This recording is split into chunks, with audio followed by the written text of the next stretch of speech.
So I'm Patrick Klick. I'm an emergency room nurse. I've been a nurse for 27 years. And as an emergency room nurse here in Topeka, you trusted me with your lives. And now I just ask you to trust me with your city as your mayor. Do you believe increasing access to affordable housing for families making less than $40,000 a year should be part of the city's approach to economic development? My views on city's responsibility to the citizens as far as economic development and affordable housing is, you know, it's hard to raise a family of two even, much less a family of 3 or 4, on under $40,000 a year without some type of assistance, be it state or local subsidies through Section 8 housing or through WIC program to help with groceries. I think that what we need to do is assist those families that are in that hardship, but I think also what we need to do is show them a path out of that hardship as well. I know there's been talk at the presidential level about, you know, making trade schools free or reasonably affordable, so where people can better their education and be able to pull themselves out of that situation. But you can't hardly raise a family of more than 2 on, you know, $40,000 a year. It's just impossible, and to be able to live and maintain a household and pay the bills and, you know, have a vehicle to get yourself to work, and I think the city can do better. I think the city can also make, you know, public transportation more accessible with a bigger schedule to that population, so that they're able to get to their jobs and places of employment, even if it is on a Sunday, even if it is after 6 p.m. at night. I think the city should be responsible to their citizens that way and try to make it easier for them to make that affordable income. How would you work to rebuild trust between members of the public and members of law enforcement in our community? Well, I don't know that we don't trust our law enforcement here in Topeka. I think that that's kind of been a little bit more of a national problem that's been pretty well highly publicized. I think in any profession you've got a few bad apples. Law enforcement's not immune to that. Neither's, you know, the press or politics or anywhere else. But I think that, you know, community policing is huge. I think police officers getting out in the community, getting in the schools, and just having that daily interaction with law enforcement is instrumental in building those relationships. I know when I was a kid growing up in Wichita, you know, we knew who our community resource officer was. And, you know, a lot of crimes were solved just by having that relationship with teenagers that knew what was going on in the neighborhood, or their parents were involved in criminal activity, and kids would bring it forward to the community police officer, and they'd be able to act upon and improve that kid's childhood's home situation. How do you plan on keeping young people in Topeka? How do you plan on keeping people in general in Topeka? And as far as, you know, keeping young people in Topeka, you got to show them the opportunities and the things that Topeka has to offer. I've lived in a few towns in Kansas. I lived in southeast Kansas briefly. Grew up in Wichita.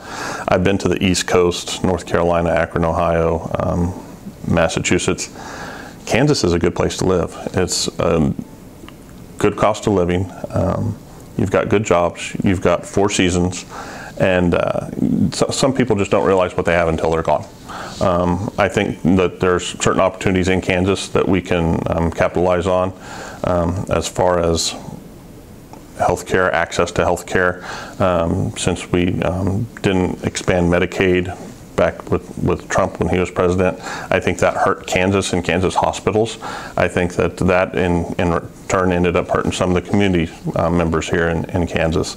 And I think that, you know, now that we have a change in leadership, you know, maybe some of that will come back a little bit to Kansas, and a change in the governorship as well. So I think that we can do better as far as keeping people in Topeka. We just got to show them what Topeka has to offer, and you know, a career path forward, and a good standard of living. I think that, you know, I brought my kids here to Topeka to live and raise them. You know, I could have gone anywhere, but we chose Topeka. Topeka, and especially where my businesses are located, has a large population of homeless. As a city, we only have one place for those in need to get resources, and in order to get those resources, you must be free of all substances. What do you plan to do to help the people living on the street that are battling addiction and are not able to get help in our county? I'll tell you what, from my emergency room experience, which has been over a decade here in Topeka, I'm pretty well tapped into this. To be quite honest, there's some people that don't want help with their addiction problem. And there's some people that are homeless and choose to be homeless because there's certain rules when you go to our homeless shelter here in town. And some people don't like to abide by those rules. So they choose to live on the fringe of society. And that's their choice. Does that make it inconvenient for others when they're panhandling in front of your store? Yes, it does. But we can't force people to do something they don't want to do. You know, we're a constitutional republic. We've got laws that we go by, and they have the right to make those choices, good or bad choices. They have the right to do that. And that's just one of the freedoms that we get to enjoy, and they get to enjoy that freedom as well. So there's no good answer as far as treating the substance abuse and addiction problem for our homeless, or even our population that's not homeless. You know, we have people that have addiction problems that work 40-hour work weeks as well. They're not as easily identifiable, but they're there. But once again, you can't force people into making a good choice, but you can give them options when they do reach out to you. And I think that the area hospitals and Vallejo do a pretty good job of that, and reaching out to those and offering their hand time and time again, because one time you might actually get through to somebody and they might make the choice to change their ways. I know I've seen that just from my experience. And I've got, you know, people that have come into the emergency department that I call friends now, that I meet on the street every day, and sometimes they pull me aside and thank me for sitting down and talking to them and having that come into Jesus meeting.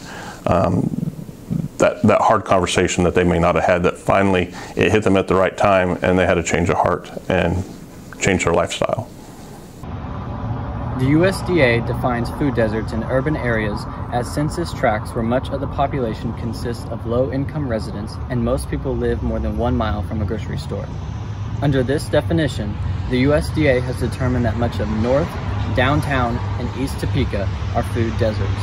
How will you work to ensure every Topekan of every income has access to nearby and convenient grocery stores? You know, we've got grocery stores that are pretty convenient to get to, especially with the city bus route that we currently have. I don't know that there's any grocery store that's not within just a few miles of somebody's residence. I think the bigger problem as far as food deserts would be, do people have the money to afford the groceries? I know that the public school system does a good job in making sure that no kids go hungry, especially in those under and impoverished areas of our city. You know, they even have summer meal programs, and on weekends they, you know, send the kids out the door with backpacks full of food so that they know they don't go hungry over the weekend. So at least they know their kids are eating. Is there a great master plan to make sure that everybody in Topeka gets a meal? I don't have one. Is it something that we could get together as a community through our churches, public education departments, and local you know, soup kitchens, and see if we can come up with a map and make it easily accessible, make it as an app on a smartphone even, to where people could see where they could get a warm meal that day. I think we could do a better job. Another question, like, how do they plan to not only prioritize and hear, but amplify the voices of the community to actually know what that community wants? How do I know what the community wants? I'd say the community has to stand up and come forward. You know, your local city council member, they're not mind readers. You need to, you know, reach out to them, communicate with them on email, write them a letter. That's a long lost art, seems like nowadays. Send them an email, tell them what your concerns are, where you think that there's areas for improvement in your community, what might need to be draw attention to. And I think that it is upon the citizen to point out and call forward what needs to be brought to the attention of their local city council members or their mayor or the local clergy, depending upon, you know, where they find the need may be. What are your goals to help further student life here at Washburn? What are your goals to help improve the university? I'll tell you what, growing up in Wichita, Washburn University was one of the best kept secrets, I think. You know, everybody knew about KU, K-State. They knew about Wichita State, of course. Washburn University wasn't on many people's radar. I think we could definitely do a better job of getting out there and advocating for our university and the things it has to offer. You know, the law school, you got the KBI on campus. You know, there's a lot of opportunities there, missed opportunities to be quite frank, and I think a lot of that goes back to who is your recruiter at the university level and getting the word out. And then, you know, making local scholarships available for students. How do you attract students? You either, you know, make it where it's more affordable for them to go to another university, make your town attractive for that student lifestyle. And I think part of working with NOTO and working in downtown and revitalizing downtown, I think that's a good start to that. But I think a lot of it goes into advertising and how do you get your word out about Topeka and Washburn University, and I think we could do a better job. I'm Patrick Klick. I live here in Topeka, Kansas, and I'm running for mayor.